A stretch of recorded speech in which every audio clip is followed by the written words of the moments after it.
तो चलो भक्तजनों, इसी के साथ में तुम लोगों को चीचा जी का और एक अजीब कारनामा तुम लोगों को दिखाता हूं, जिसको देखने के बाद तुम लोगों का सच में सर चकरा जाएगा और तुम लोग सोचोगे आखिर चीचा जी भी हमारे क्या क्या कारनामे कर देते हैं, वो भी भगवान राम के आगे। तो चलिए देखते हैं हमारे भक्तों के चीचा जी और वॉर रुकवा देने वाले डंकापति के कुछ लेटेस्ट कारनामे, जिसको देखने के बाद आप लोग सोचेंगे कि वोट के लिए सब कुछ जायज है, भले ही धर्म की बदनामी हो जाए, भले ही धर्म पीछे छूट जाए, वोट के लिए सब कुछ जायज है। और वो लोग वोट के लिए सब कुछ जायज कर बैठे हैं जो लोग धर्म के नाम पर ही राजनीति करते हैं। इसी के साथ शायद इसको देखने के बाद भक्तों की भी आंखें खुल जाए, जो कि नाउम्मीद है। पर चीचा जी के कारनामे देखने से पहले हमारे बुलडोजर बाबा का इतिहास के प्रति कितने गंभीर ज्ञान रखते हैं, कितने घणो ज्ञानी हैं इतिहास के, जरा उसको आप लोग देखिए। इतिहास के बारे में ये बहुत लंबे लंबे व्हाट्सएप का ज्ञान फॉरवर्ड करते रहते हैं, व्हाट्सएप का ज्ञान सबको बांटते रहते हैं। जरा इसको देखकर आप लोग बताइए कितने गंभीर ज्ञानी हैं हमारे बुलडोजर बाबा। क्या कहा था पंडित राम प्रसाद बिस्मिल ने? यही तो कहा था जब फांसी हो रही थी। जेलर ने पूछा था क्या अंतिम इच्छा है। लोग मानते हैं कि भाई किसी को अगर हम फांसी दे रहे हैं, उससे पूछेंगे अंतिम इच्छा, वो कहेगा साहब मुझे छोड़ दो, वो एक बार माफ कर दो। उन्होंने कहा नहीं, हरगिज नहीं, मैं अंग्रेजों से माफी नहीं मांगूंगा।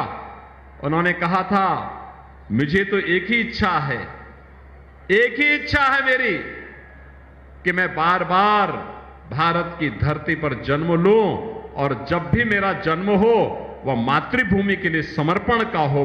अस्फाउल्लाह खान ने कहा था, यही अस्फाउल्लाह खान ने कहा था। जो शहीद अशफाक उल्लाह खान ने कहा था उसको बता रहे हैं कि राम प्रसाद बिस्मिल ने कहा था। इतने घणो ज्ञानी हैं।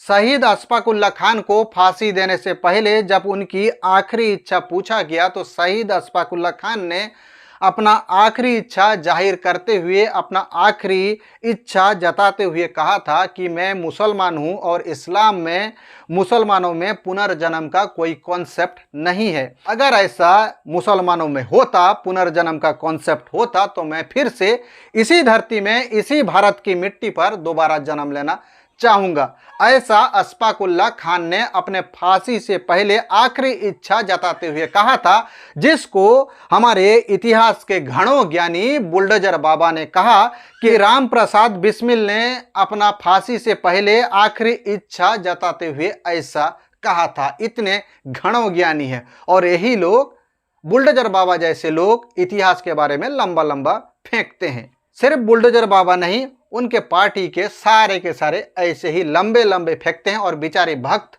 एक लाल गमछा डालकर बैठ जाते हैं और बिल्कुल ऐसे बात को ताली बजाकर सुनते हैं। बेचारे बुलडोजर बाबा शहीद अशफाक उल्लाह खान का नाम भी अपने जुबान से ठीक से ले नहीं पा रहे हैं और इतिहास के बारे में ज्ञान दे रहे हैं। खैर चलिए देखते हैं चीचा जी के कुछ कारनामे, मतलब लेटेस्ट कारनामे। एक एक करके आप लोगों को दिखाऊंगा, आप लोग भी बिल्कुल चैन से देखिएगा कैसे हमारे डंकापति भक्तों के चीचा जी कैसे कैसे फेंकते हैं और कैसे कैसे उनके कारनामे हैं। देखते हैं कौन डर कर भागता है, राहुल गांधी या फिर हमारे डंकापति चीचा जी। उनके सारे चेले चपाटे कह रहे थे अमेठी आएंगे, अमेठी आएंगे, लेकिन अमेठी से भी इतना डर गए, इतने डर गए, वहां से भागकर। देखिए भाई लोग, ये मैं नहीं कह रहा हूं, जो सोशल मीडिया पर चल रहा है, पूरा का पूरा सोशल मीडिया पर छाया हुआ है। जब से डंकापति चीचा जी ने बोल दिया है कि राहुल गांधी डर कर भाग गए, तब से ये वीडियो बिल्कुल छाया हुआ है। कैसे करण थापर को इंटरव्यू देते हुए चीचा जी का हलक सूख रहा था, पानी मांग रहे थे बेचारे, और आधे इंटरव्यू से छोड़कर भाग गए।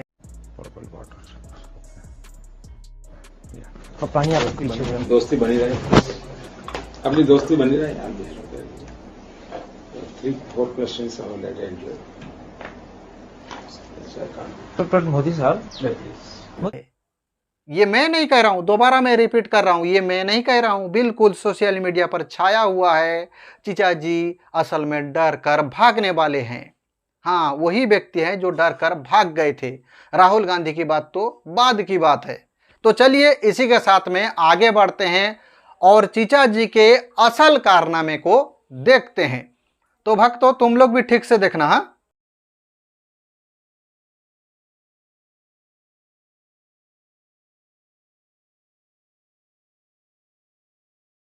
तो देखा भक्तों, कैसे चीचा जी भगवान राम के आगे ढोक लगा रहे हैं। नहीं नहीं नहीं, इसमें कोई भी प्रॉब्लम नहीं है। हाँ, असल प्रॉब्लम तो आगे है, जो कि मैं तुम लोगों को दिखाने जा रहा हूं।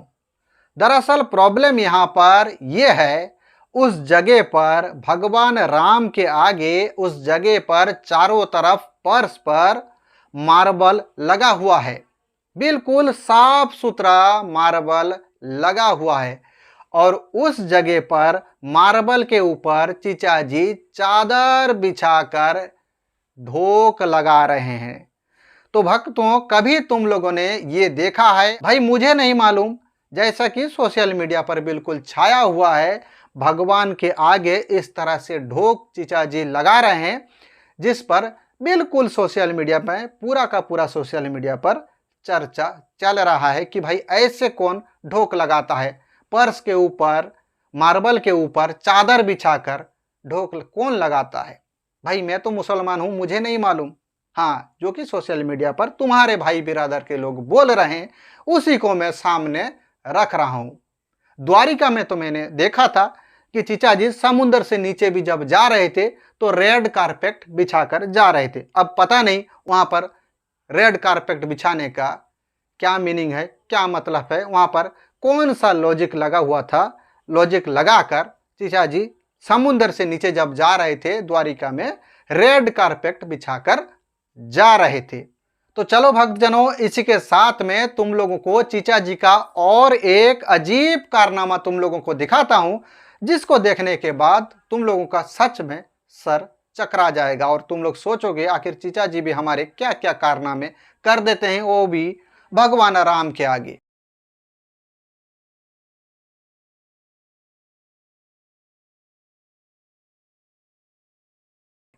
तो देखा भक्तजनों, पूरा सोशल मीडिया पर इस बात पर चर्चा है, कमल के फूल से कौन सा आरती होता है, वो भी भगवान राम का।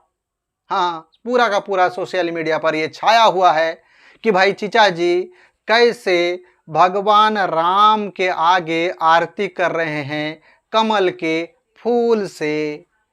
सबका यही कहना है कि कमल के फूल से माता की पूजा की जाती है, कमल के फूल से भगवान राम का आरती नहीं किया जाता। जरा तुम लोग अपने डंका पति चीचा जी, तुम्हारे बड़े बड़े फेंकने वाले चीचा जी जो कि धर्म के बारे में बहुत फेंकते हैं, कैसे कैसे कारनामे कर रहे हैं। भाई मैं मुसलमान हूँ, दोबारा रिपीट कर रहा हूँ, हाँ मैं मुसलमान हूँ, मुझे इसके बारे में नॉलेज नहीं है, लेकिन बचपन से मैं अड़ोस पड़ोस में मेरे भी हिंदू भाई लोग हैं, वो लोग भी पूजा करते हैं और मैं बचपन से देखता आ रहा हूँ कमल के फूल से माता की पूजा की जाती है, लेकिन किसी भगवान के आगे आरती कमल के फूल से कभी करते हुए मैंने नहीं देखा। फिर भी दोबारा मैं बोल रहा हूँ, मैं मुसलमान हूँ, लेकिन सोशल मीडिया पर तुम लोगों के भाई बिरादर ही यही बोल रहे हैं कि भाई ये कौन सा तरीका है कि कमल के फूल से